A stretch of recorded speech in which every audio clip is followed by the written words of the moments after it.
time-turning device that Hermione's got. That there's 3 of us, so we can be in 3 places at once, and we can elongate our day. We're not magic. I mean, I wish that we had that, but we don't. Clone ourselves. Yeah, exactly. So the reality is, time is finite. 24 hours in a day. We've all got to sleep, and we've got to eat, and we've all got to do like basic, like healthcare things and sanitation things to look after ourselves.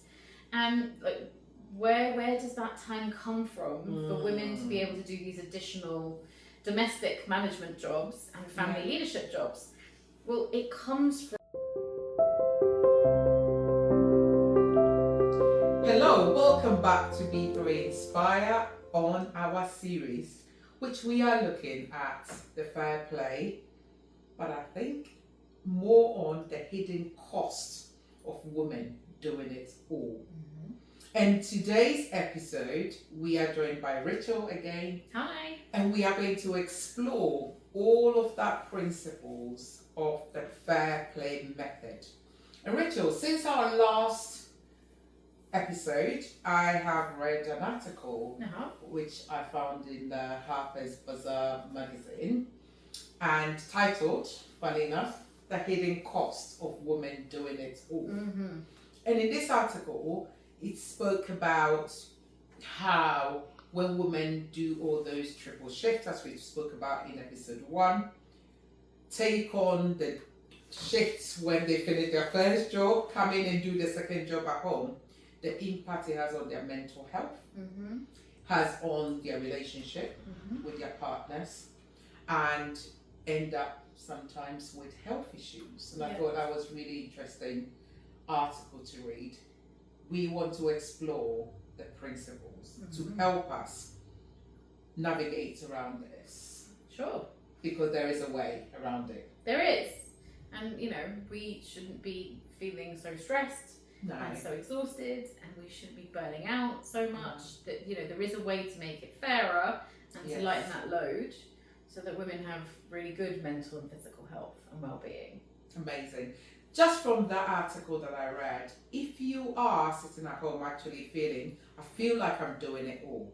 I feel like this is my responsibility. I feel like if I don't do this, it's not going to get done. Stay with us, because in this episode, we are exploring principles that might change this and help make your relationship much better, but also for your mental well-being, so you are looking after yourself as a woman. Rachel, let's really look at the principles. So principle 1, it's all about time is created equal. Is that right? Yeah. What does that really mean? So in Eve Rodsky's book about fair play, one of the core principles is that everyone's time is created equal. So she's got this great quote, and I love it. So 1 hour sitting in the paediatrician's waiting room holding your kid's hand is as valuable as 1 hour in the boardroom. Oh, that's profound, right? Very profound. So being with your family and doing family stuff is as equally important as, the day job and the boardroom and the leadership in the business space, or, out in the public space. For me, being in that waiting room with my child, I think brings me more value than sitting at the table in the boardroom. So I would even say it's more important. Not equitable. But in society, though, is that how time is thought of? No. It isn't. No. And when you kind of look at it more along sort of gender lines, the way that women's time is thought of is different to how men's time is thought of. So often women's time is thought of as infinite, sand, never ending. Whereas men's time is thought of as precious. And, if the women's time is sand, men's time is diamonds, like precious, a finite resource. Protected. And when you think about that's inherently not fair, it's not equitable, and it's also going to lead to problems, because there are only 24 hours in a day. Like, women don't have... So true. I mean, I love a bit of Harry Potter. We don't have that magic time-turning device that Hermione's got. that there's 3 of us, so we can be in 3 places at once, and we can elongate our day. We're not magic. I mean, I wish that we had that, but we don't. Clone ourselves. Yeah, exactly.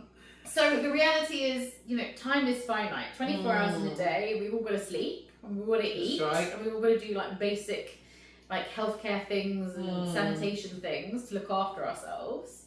And like, where does that time come from for women to be able to do these additional domestic management jobs and family leadership jobs? Well, it comes from individual time. So women have less individual time, and Eve calls it unicorn time or unicorn space, where you can do things for yourself. So self-fulfillment things like creativity. Maybe you're a potter and you like to do ceramics, or maybe you love reading and you love an hour to just sit and read a book, or you're a gardener. But that creative stuff that humans need to be happy and to be healthy. And when we look at time, that's the bit of women's time that gets squashed and it gets cut in order to fulfill the triple shift of domestic work and the emotions work of kind of managing the emotions of the family. And of course, that's what causes all the stress. And then probably in the relationship, you feel women are not present, but that's because they're exhausted. Absolutely. And the stress could then cause long-term health issues. Yeah. So this is an issue that needs to be addressed. Yeah, time is finite for everybody. Time is precious for everybody, and all time is created equal. So that's one of the core principles of the fair play method. Before you get into divvying up tasks, that is one of the foundation stones of the methodology. And is that a case of, if you are thinking of trying the method, do you track your time within the 24 hours that you have? I mean, if for you and your partner that's kind of helpful to make the invisible visible, that's a technique that you can do, and you can track your time. I mean, lawyers charge by the hour, and they have the timesheets about allocating their hour. Yes. In your family, where does all your time go? So is a lot of your time on taking your kids to activities? Yes. Right, that's a lot of time. Who's doing that? And then the conversations that flow from that afterwards is there a better way that we could allocate this time or manage these tasks so that we both get some time back, some unicorn space for our own creativity and to do things for ourselves. I call it me time. Yeah, the me time. Yes. And principle 2 is ownership, accountability, and responsibility. We touched on this briefly last week, but let's go even deeper. Why is this important? It's really important because in the current model, what happens is that we break responsibility for a task up. Okay. And if you do that, someone ends up helping at the final bit, the execution, but they're not responsible for the earlier bits, the conception and the planning. So if someone owns that full task, start to finish, until it's done, then the ownership means that the work that goes into thinking and planning then becomes visible to the person owning that task. So last week we talked about a birthday party. Let's talk about another example. Let's give us another example. So let's say that it is dental appointments. Okay. Right? Healthcare, let's go dental. Yes. So the execution bit would be taking yourself and let's make it elder parent. Yes. To the dentist on appointment day. That's the execution. Yes. But what has to happen before the appointment, before that day? Someone has to phone. Yeah. Check if there's an appointment. Yeah. Book it. Yeah. Scheduling with the elder parent. That's right. Put in the calendar. Are you available? What's going on for you? Yes. Maybe you need to actually source a dentist. Yes. Right? So which dental practice do you want to use? Have they got a waiting list? If there are 10 I can choose from, which one's the best one? Like all of that thinking and planning happens before you even get to the dental surgery on appointment day. That's right. Right? So what often happens in families is that somebody is holding the conception and planning, massive amount of unseen work. Yes. And then the execution is on the day, the other partner will then do the driving to the dentist and sitting in the waiting room in the appointment. without having done all of the invisible work. So the idea is with CPE, conception, planning, execution, one person holds the whole thing. Okay. And then it becomes visible. All of the work that goes into that task. And also the person who then owns the full task gets the sense of achievement at the end of it, rather than just parachuting in at the end for a bit of helping. Yes. So helping is not ownership. They're two very separate things. Ooh, helping is not ownership. Yeah. Because you've not done the conception, planning. Exactly. So you're only doing the execution. Yeah. Okay, so that's helping. Yeah. When you're executing or Yeah. implementing it. Yeah. Amazing. And that's revelationary for many people, because It is. what we see is the execution bit, Yes. but actually quite a lot of the work is the unseen stuff beforehand. So that's why ownership's so important. You own the whole task. What about Rachel? Somebody who genuinely cannot do it. Well, again, like last week we talked about you're not born knowing how to be a hairdresser, right? I'm going to use that one again because it made us both chuckle. But you learn skills. It's the same with this stuff. Like, if you don't know in the UK how the NHS works and how you find a doctor's surgery, you learn. You know, our Google friend and other search providers are available. Yes. You would look it up and you would educate yourself.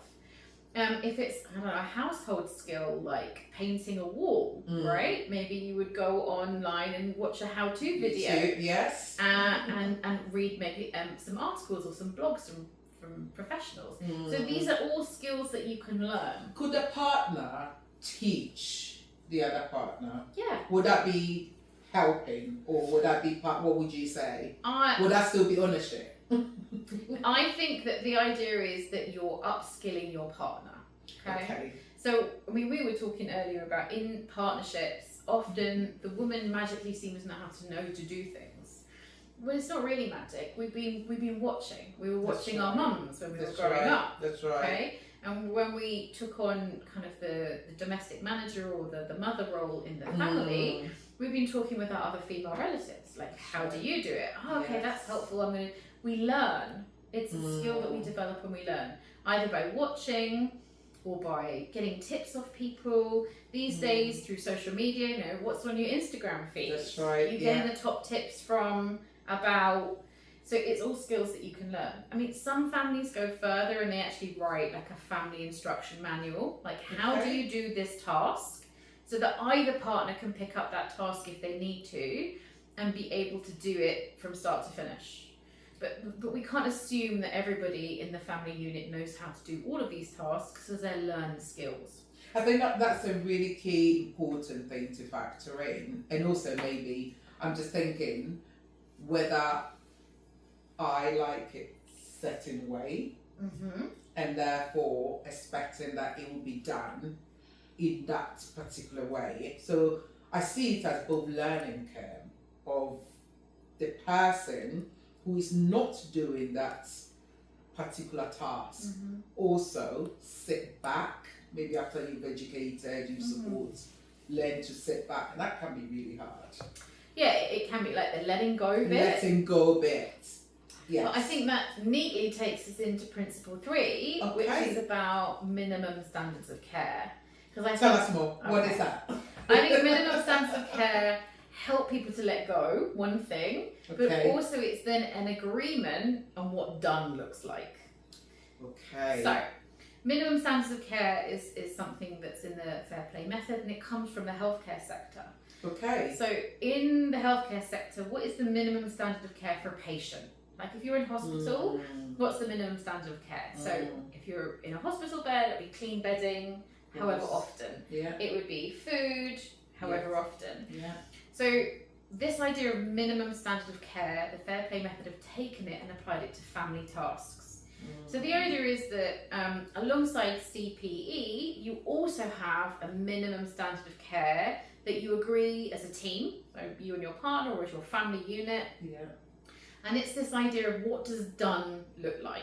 So let's make this real, okay? Yes. So let's pick one of the cards, one of the tasks, laundry. Yes. So what does done look like in your family? It's never ending cycle, so see if I get done. Yeah, it gets done, but everyone's That's the point, version. you start again. Yeah, everyone's version of done is slightly different. That's so, right. Done might mean that it's washed and it's hung up on an airer to dry. Yeah. Right? Well, that's a fair start for me. Ironing. Ironing. Okay. So in your house, done might mean hung up to dry, That's dried, right. That's right. ironed, That's right. and then what? Put away, hang in the wardrobes or put in drawers. Okay, so done for your family might be, your minimum standard of care for laundry might be washed, Yes. dried, That's right. ironed, and put away in the wardrobe. That's right. For another family, that laundry done might be slightly different. Okay? So it might be in another family that laundry done is washed, Yes. dried, Yes. folded, and then put on each person's bed. And each person then puts their own clean, dry, ironed laundry away because they like to organise their clothes in a special way. So when you, as a family, agree on what done looks like, what your minimum standard of care looks like, and you've all agreed to it, Yes. you can all let go. Oh. Because you're going to all agree what finished looks like or what That's done right. looks like. But you have to have that conversation first. Yes. Before you kind of hand over a task, so that everybody knows what good looks like, what That's finish right. looks like. And that's can be really difficult, isn't it? I'm just thinking, even for children, preparing children, I will just share, like, when my youngest child got to the age of, I want you to actually make your own packed lunch. Initially, that it was difficult. It was like I taught him, this is what you do, this is what we get, all the shopping and everything. Yeah. But at some point, I was thinking, has he got, like, is there balance? Is he going for all the sweets, or has he got the fruits in there? Has he got the healthy options in there, and not just choosing what he prefers? So I was doing this. It took a while for me to eventually step back, but still, now and then, I still peek through that lunchbox to see what is in there, and that can be really difficult because then you go back into the cycle of almost like taking over again.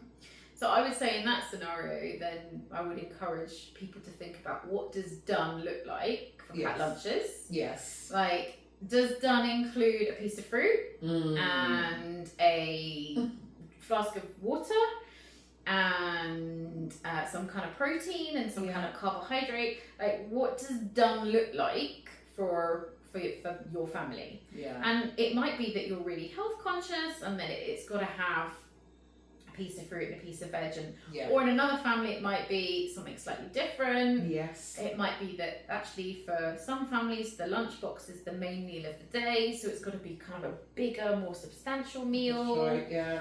But what does done look like for school lunches? And until people get to that point of having established their minimum standard of care and knowing what done looks like for them in their family, that's where you still get that contentious, well, it's not finished, or it's not. Is that not all down to communication then? Yeah. Clear expectations and communication of what we are all in agreement of. Yeah. And actually that's one of the core principles of the fair play method. So thank you, Betty, for that beautiful segue. So, we talk about communication's really important, but also collaboration. Teamwork. It's easy. We're in this together. Like, we run this family together. This is our team. Yes. And Eve talks about in the book and also in the fair play method that the family is the most important organisation. When you think of your family unit as an organisation, in your workplace you're a team, and you're a team within a team. So true. Family, you're a team, and you're a team within a bigger team. So that's really important to think about, the collaboration. This is a team effort. This is a team unit. And then thinking about what kind of communication that you need. So being curious, being kind, making it fun, What's your values? Yeah, making communication regular. Talking about the why this is important. Why? Why is it important that everybody's laundry gets folded and put back on their bed having been ironed? Why is that important? So yeah, communication and collaboration is another key principle of the fair play method. And is there a system of how you communicate or you collaborate? Would you say, is there a guiding principle? I think always with kindness. Yes. Always with kindness. And always with kind of curiosity and openness. It's not about assigning blame. No. If you're unaware of how the mustard gets in the fridge, that's not necessarily your fault. You might be inheriting just a mental model of the family and how the family works and how the mustard gets in the fridge. Yeah. And you might be completely unaware of all of the things that go on behind the scenes.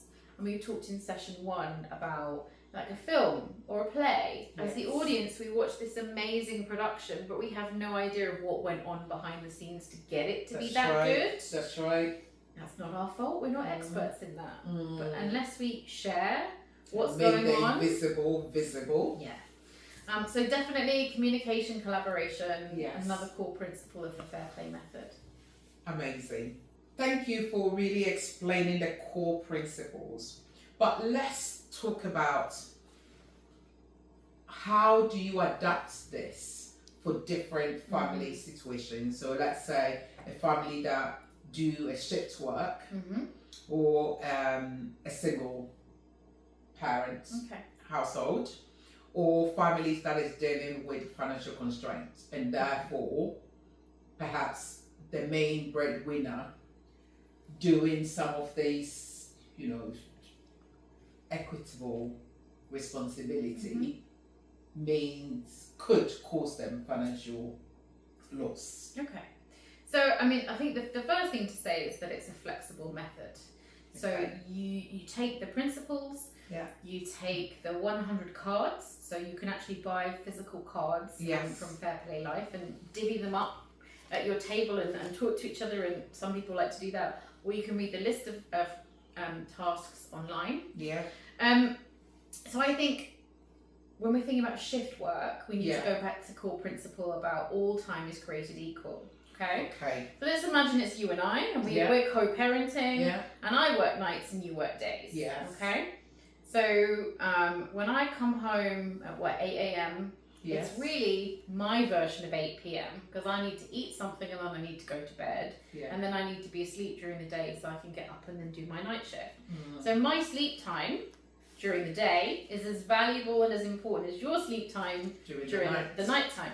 So there's got to be some kind of respect there around that we're working on different kind of, it's like time zones really, aren't we? America, UK? Yeah, so we need to think about that, but then we need to think about during my my day, which just happens to be nighttime, I've got time before I go to work and time when I get back from work where I can still participate in our family life. But maybe the tasks that I do are different from the tasks that you do. Because it's at different times of day. So for example, I don't know, maybe one of the household tasks is organising the house insurance. And maybe we can do that because it's a 24-hour hotline. So I can do that around my night shift. And I would take that task and I would take that responsibility and ownership. But what I probably can't do is I probably can't do kid drop off and pick up because that's daylight hours when I'm asleep. Maybe. So the idea is that you look at the totality of what needs to get done in your family, and then you work out what works for you, and you work around schedules. You can also make it really flexible. So say in a partnership, one of you is taken on a project at work and you're going to have much more intense work hours for a 3-month period. You can renegotiate, you can redeal those cards for a period of time. Where one partner takes on a bit more so that the other partner can be freed up to do that special project, and then at the end of the 3 months you redeal again, so it's flexible. So in terms of like shift work or like project work and career, you can redeal, you can make it flexible and make it work for you. What about financial constraints? Because there are some families where perhaps someone might not necessarily be able to do the cleaning, and therefore they would pay for someone to take on that responsibility or that task. What's your take on that? So one of the things that the fair play method encourages people to do is to get rid of cards. This sounds counterintuitive, right? So there's a list of 100 things that we need to do to kind of like run our homes and run our families. Okay. And what they encourage us to do is sit down and think about, of these 100 things, do all of them apply, first of all? So for example, in a child-free home, yes, you can take 40 cards out straight away. In fact, it might be more than 40. Oh my goodness. I need to check the numbers. You can take those out. I'm intrigued. Or you might rewrite them, it might be elder care rather than child care. Okay, right? okay. And then you look at the cards and you think, well, do you know what, that one's not valuable to us, we're going to take that one out. That's right. That one's not valuable to us, we're going to take. So you try and reduce down the number of, and be realistic about what's valuable to you, to your partner, to your family, and take cards out to free up your load to begin with. Okay? Because the whole point is that you free up the load to have quality time. Yeah. So when you've and they talk about in the fair play method, it's about kind of creating your deck of cards for your family, and every family's different. So you create your deck of cards and okay, what have we got? Right, what have we got? We've got, let's make it up. Let's say that there's 45 cards. These are non-negotiables that in our family we do. Then think about, well, who has to do these? So some of them, if it's, driving children to, and you have to be of an age where you have a driving license. That's right. So you can't outsource that to maybe your 14-year-old. No. Because they don't have a driving license. But that's when you can start thinking about your community. So could you do car share?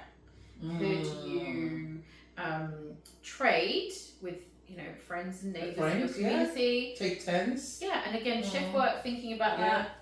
Let's imagine my day off is Monday. Yeah. And let's imagine you're now my lovely neighbour and your day off is Tuesday and we trade. I That's have right. your kids on my day off, you have my kids on your day off, and we used to do that a lot when children were young. Yes. You trade. You trade. So, you can be creative about how this work gets done, sharing with your partner, sharing with your extended family, That's right. sharing with your community. So you don't have to hold all of it. And we come back to that idea of, it takes a village to raise a child. Who's in your village? Who's in your village that you can draw upon to help you? Is that typical though of women? I don't know, we go back to this, of assuming that that's default, automatically their responsibility, and just holding on to it as well. So I think that's again why you come back to when you've dealt out your deck and you've gone, this for our family is our non-negotiables, and then you talk about ownership. Who's going to own these different things? And the idea is not to get to 50%, 50%. The idea is to get to what is fair for you, for your family. So in some families, someone might hold 70% of the cards, and the other person holds 30% of the cards. In other families, it might be 50-50. But it's about what's equitable, so what's fair, not what's equal. And each family's different. So again, the method is flexible to allow your family to come up with the solution that works best for you. So it's about adapting it to suit individual families. Yeah. Amazing. Thank you, Rachel, for those 4 core principles. Just a quick recap. So the first principle is that all time is created equal. The second one is, remind me, About ownership and and conception, planning, execution together. So that's the second. Third one is the Minimum standard of care. Minimum standard of care. And then the last one is communication and cooperation. Yeah, collaboration. We're a team. We're a team. Right, so these 4 core principles, what would be your advice to our listeners? What do they need to do this week to try and put these principles in place? So I've got 2 options for everybody. So we can start small. So maybe pick 5 of the household and family tasks.